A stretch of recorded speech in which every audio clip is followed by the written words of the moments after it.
From Poltergeist. God is in his holy temple. God is in his holy temple. God is in his holy temple. And I'm Reverend Joe. Well, that's the joke of the day because people have said Joe Biden has an uncanny Reverend Kane resemblance. So, anyways, where do we want to go with it? Well, Reverend Kane has been found. But I don't know. No one else has heard of Reverend Kane in a long time except for me because he visits me. Well,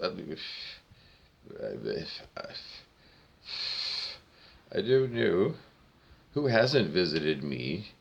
I mean, every time they play, Mr. Crowley, on the radio, it's like, well, Alistair visited me a long time ago.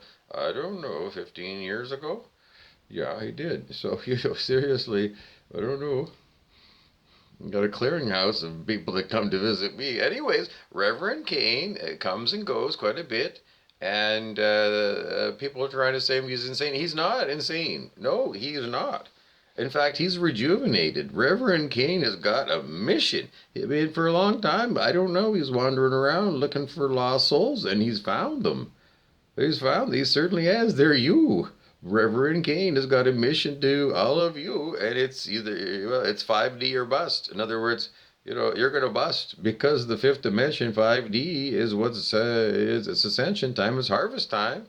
And Reverend Kane says, well, either you're going to get yourself ready for the fifth dimension or you're getting ready for me because he says, you need to learn the ways of the Lord. Well, he's a Jesus man. He's a simple man. He's not a proud man. In the end, what he's told everybody, what the Galactics were told, is that 540 on the scale of human consciousness is the new minimum standard for humans on planet Earth. Unconditional love, it's basically, when your dog comes wagging his tail and just loves you, and when your cat's purring on your lap, that's unconditional love. That's where you need to be all the time. People aren't. People are very mean spirited, especially to other humans. And, to cows and chickens and pigs. You know, endless taking away your human rights and, restricting your freedoms and then chastising regular citizens when you're the Prime Minister of Canada, you massive hypocrite. Anyways, Reverend Kane says that's his job, and he was told that, well, it was the plan for the Galactics. I don't know what they're doing. Reverend Kane's got his own. He says, I'm not waiting for the Galactics because the Galactics were going to, I don't know. In the end, Reverend Kane, what he said, he's going to start with the Danville prison, the Civil War prison, because in other dimensions, he has full access. Everyone knows Reverend Kane goes interdimensionally to all kinds of hell worlds and places, and, he just, well, Danville prison from the Civil War is where people are going to go because he was told to lock them up until they meditate and raise their consciousness to 540. Until that point, well, it was the plan. The plan is to take people and put them into places where they can't get away until they do the work. What's the work? Raise your consciousness on the scale of human consciousness to 540, and then perhaps you'll be freed. I don't know.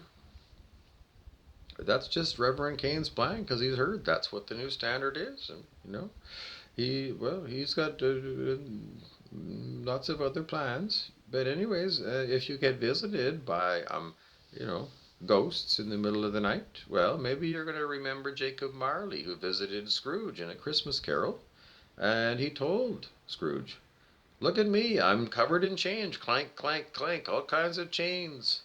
All kinds of bad karma, bad karma, bad karma. And he said to Scrooge, he said, it was too late for me, Scrooge, but, part of my path of redemption is, I got to come here and talk to you and say, hey, you're just the same as me. You got to turn it around before you kick the bucket. And, as we know, Scrooge did. But a lot of people don't get the message. A lot of people don't get the message of Christmas Carol. It's as bizarre as all hell, all the same. That's the message, is either change or, then there'll be further steps taken. You can't, what is that thing? They won't take no for an answer. It's carrot and the stick. The carrot is the fifth dimension, harmony and understanding, and a most beautiful world.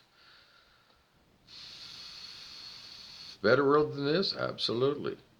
Why don't the people? I don't know. I don't know. I don't know. Anyway, Reverend Cain says, well, if you won't go willingly, then you're going to be put into his astral jails in the lower astral, and there you'll be locked up.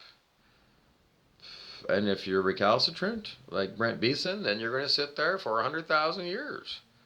But pretty soon you're going to get the idea that living in Reverend Cain's jail is not a good place to be, not a fun place to be. And, I don't think you get the picture. You can't buy your way out of Reverend Cain's jail because he's not about money. He's not a televangelist looking for checks. He doesn't need anybody's money at all.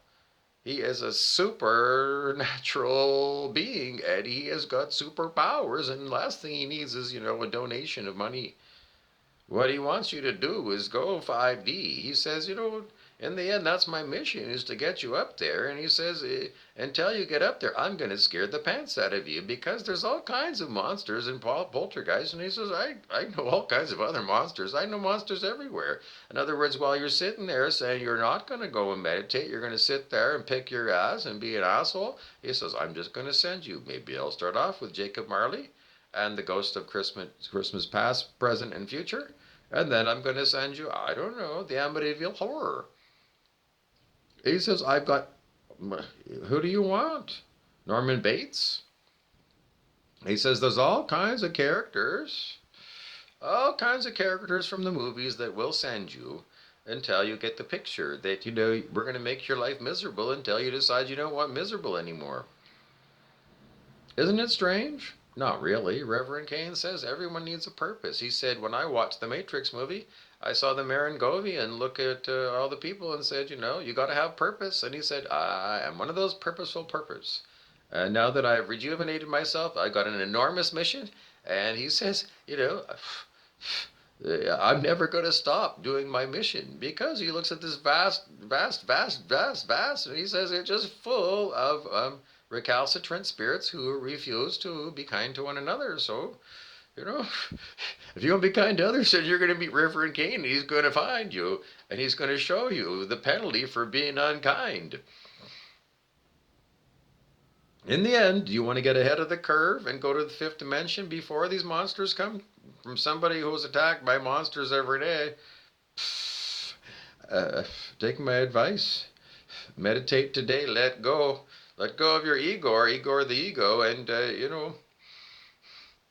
the other way sounds like a very, very difficult way. It seems like, unfortunately, many people insist on the hard way.